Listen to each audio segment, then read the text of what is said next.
Hey, Met fans, happy Friday. It's July 9th. My, is the time flying. You know what? We're almost at the All-Star break now. Oh my God, where's the season going? Where's the time going? But as we do every day here, we're going to talk about this date in Met history, and that date is July 9th, 1970. As we always do, we're going to start it off with some birthday salutations, and only one Met is celebrating a birthday today. Now, you 1973 Met fans will recognize this name, George Stone. Yes, George Stone's birthday today, and he turned 75. What a great pickup he was. He was in that big trade with Felix Millan to the New York Mets in exchange for Danny Frisella and Gary Gentry. Now, let's be honest, that was one of the best trades the Mets made, and that was during the offseason, happened on November 1st, 1972. And that was a fantastic trade for the Mets. Stone ended up being a valuable starting pitcher in that 73 season where the Mets did the impossible and came back and rocked the baseball world and made it to the World Series. George was 12-3 that year, pitched 148 innings, started 20 games, and had a spectacular 2.80 ERA with 12 wins and 3 losses. So he was a big part of that 73 team. And he even pitched well in the league championship series. He started a game and pitched 6 2/3 innings of 1 earned run ball. Didn't get a decision, though. And then in the World Series, he pitched 2 games, both in relief, and did not give up an earned run. So he came through when the Mets needed him in 73, and he'll always be remembered as an integral part of that 73 team. He was with us in 74 and 75, and he didn't recapture the same success, unfortunately. It was a little bit rougher for George, but that's to be expected. He went 2-7 in 74, starting 13 games with a 5.03 ERA. And then in 75, he started 11 games, 3-3 with a 5.05 ERA. Then he was traded by the Texas Rangers to the Texas Rangers in exchange for Bill Hands. I remember Bill Hands. He was a big part of that 69 rivalry with the Cubs. So happy birthday, George. We did have a few transactions on this day.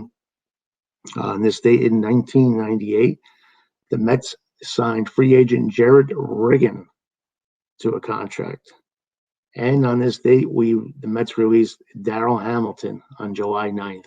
He was a fan favorite. Unfortunately, we know what happened to him later on in life, and it's a sad, sad story. We could talk about that some other day. Then on this day in 2013, the Mets released Brandon Lyon. So that wraps up your birthdays and your transactions for the day. As we always do here, we're going to talk about one of the games that happened in Met history. We're going to highlight Tom Seaver in 1970, pitching at Shea Stadium. Now, this was 1 year to the date where he almost had that near-perfect game against the Cubs. And by golly, he pitched another gem against the Expos on this day at Shea Stadium again. Not a near-perfect game, but he was on fire. He pitched a three-hit game, did give 1 run, I should say. And the thing that's noteworthy about this game is Tom hit his first career home run in that game. So who wants to dive back and relive that game? Okay, good to see a lot of you are. Well, Tommy was Tommy. He started off the game well, first 2 innings. He mowed him down 1, 2, 3, both innings, and struck out 4 batters. Then the Mets decided to answer with a run of their own to break open the game a little bit. Joe Foy, after Ron Swoboda struck out in the bottom of the second, got a single. Jerry Grote then singled, and Joe Foy went to third. And then Al Weiss, the big hero of the 1969 World Series, he hit a sacrifice fly, and that brought in a run. Tom Seaver fouled with a single, but couldn't plate Jerry Grote. Jerry, I guess a little bit slow on the base paths. Let's be kind. But anyway, Tom kept mowing him down again. 3rd inning, he did allow it, but he did get out of trouble this time. Jim Ferry got a double, and Rusty Staub got a walk. But then Seaver retired Fairley and Gosker on flyouts. Jim Gosker, remember him? Another 69 Met. and John Bateman got called out on strikes. But the Mets put it together in the bottom of the third inning. Buddy Harrelson led off with a single. Ken Singleton singled. Don Clendenin walked, and now the bases were loaded. So you had bases loaded, nobody out, Mr. Nye on the mound, and Ron Swoboda went yardie. Grand salami for Rocky Ron. And suddenly the Mets were up 5-0. Mets went down 1-2-3 after that, but the damage was done as the Mets were now leading 5-0 after 3 innings. Seaver was cruising. Through the 4th and 5th inning, he only gave 1 hit, 1 double, and struck out 2. And the 6th, he was moving along. Flyouts to left field for both Mark Stahl and Jim Ferry. But then Rusty Staub. Always leave it to Rusty. You could tell he loved Shea Stadium already, even when he was an Expo. He had a home run. That made it 5-1. But the Mets had already scored another run in the bottom of the 5th inning. Don Clendenin doubled. Joe Foy walked, and then Al Weiss again came through with a big single to knock in another run. So Al Weiss had a pretty productive day there, coming through twice with RBIs for the Mets. And then Seaver was cruising at that point on. He only gave a hit and a walk the rest of the way, and he pitched a gem. The Mets went quietly in the 7th and 8th inning, and the 6th inning, they only got a single from Buddy Harrelson. So the last 3 innings of the game, they only got 1 hit. But it didn't matter at this point. The Mets had their runs. They had 7 already at this point, and they went on to win 7-1. Now, Tommy's pitching line for the day, 9 innings, 3 hits, 1 run. That was earned. A home run he hit, and he gave up a home run, 3 walks, and 9 strikeouts. Now, I forgot to mention that Tom, leading off the 4th inning, must have been watching how Ronnie Swoboda did it, because he smacked a home run. And that was his first career home run. So congratulations, Tom, on this big, big day for you. And I love it when I hear stories like this. I don't remember it. I was only 8 years old at the time, or yes, still 8 years old at the time. So I don't remember it. But what also happened on this date in 1988, Nolan Ryan won his 100th game as an Astro 6-3 over the Mets. And he became the 7th pitcher in Major League history to win 100 for 2 different clubs. Now, Ryan had won 138 games for the Angels in 1970. So what a career he has going for him at that point. Then on this date in 1998, Benny Agbyani, a fan favorite, he was playing for Norfolk, and he was about to be called up by the Mets, but not before he got married at home plate to his fiancée, Neela, before the AAA All-Star game between the International and Pacific Coast Leagues. Agbyani from Hawaii and his bride wore Hawaiian shirts and had a receiving line of players hoisting bats as they went down the wedding aisle. And then on this day in 1964, Frank Thomas, who at that point was still the Met single season home run leader with 34 back in 62. Well, he was pinch hitting for Roy McMillan, who would later go on to be the Met manager. And he stroked a 2-run homer off Kurt Simmons, giving the Mets a 4-3 victory over the Cardinals at Shea Stadium. Now, the round tripper came in the outfielder's first at bat in 5 weeks due to being sidelined by a glandular infection. And then finally, how about this date in 2000? The Yankees send out Andy Pettitte, but Mike Hampton says, no, I'm going to shut you guys down with a little help from my friend Armando Benitez. And they won that game 2-0. Now, the Yankees, remember Shane Spencer? He was that sensation for the Yankees who had made such a splash when he came up.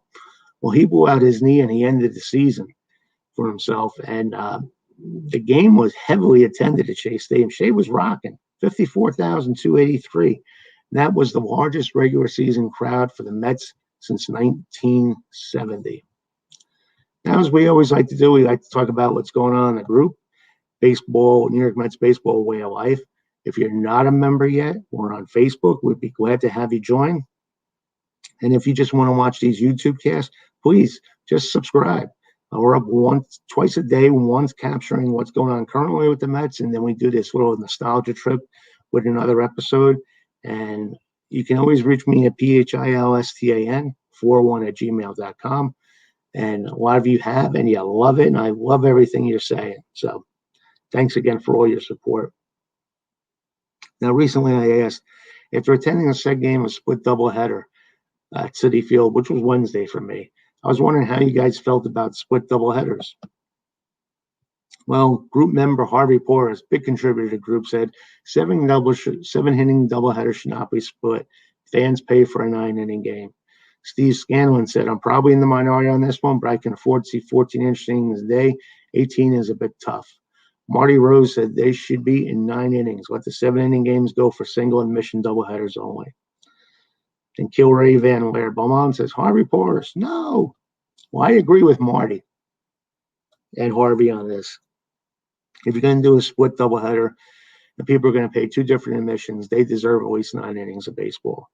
And if it's going to be a day-night doubleheader, make it so that you see 9 innings. Now, Wednesday was one big clusterfuck, as I like to say, because the first game started at 2, went into extra innings. By the time they cleared out the stadium, I was one of those people going to the night game, even though it was 7 innings. I'm that fan, I'm there. They didn't even let us in until 6 o'clock. So you were kind of rushed. Like everyone was rushing in to get their food, settle down and everything. It just wasn't a great scenario. And that wasn't even with a crowd there. So if they're going to do these split doubleheaders, make them 9 innings. Start the first game like 1 o'clock if you have to, maybe even 12:30. They do it for other day games. So I don't see why they can't do it for this. Unless it's a labor cost issue, I don't know. And then have the other one start at 7 o'clock. That's just my opinion, and I'm sticking with it. And let's see, what else were we talking about? There was another topic I wanted to touch on. I should be more prepared, huh? This is live. We're going live. We're looking live. Remember Brent Musburger looking live. But like I said, in the group, we discuss all these great topics all the time. And it's so much fun with all you guys contributing what you do. Oh, and then I mentioned that John Heyman was saying that the Mets were showing interest in Adam Frazier to Pirates. And David Rubin came up with a good comment and said they've inquired about Frazier, Reynolds, Rodriguez, and left-hand pitcher Anderson. Now, I actually think we have enough offensive firepower to make it through as long as the pitching's good. So if we're going to do anything, maybe we should just add another starter pitcher. It doesn't have to be an ace, just another reliable arm in there. Because let's face it, once you get to the playoffs, you just need 3 great starters. You need your DeGrom, your Walker, and your Stroman. Hopefully either Carrasco or Syndergaard is back, and then you just go heavily into the bullpen. So maybe another bullpen guy, maybe another guy that can be a 4th, 5th starter, but I would not mortgage the future for that. That's just my opinion. I'm sticking with it. So, guys, once again, I want to thank you for tuning in. Your support means so much to me. And I hope you're enjoying these. We'll be back tomorrow again. We'll be talking the current status of the Mets, and we're doing one of these, this day in Met history. And again, thanks for all your kind words. Enjoy the big game today. Hopefully Taiwan gets the big win, and hopefully he gets picked for the All-Star team. It'd be nice to send him off with a win now, wouldn't it? Okay, guys, once again, thanks again. We'll talk soon. Let's go Mets.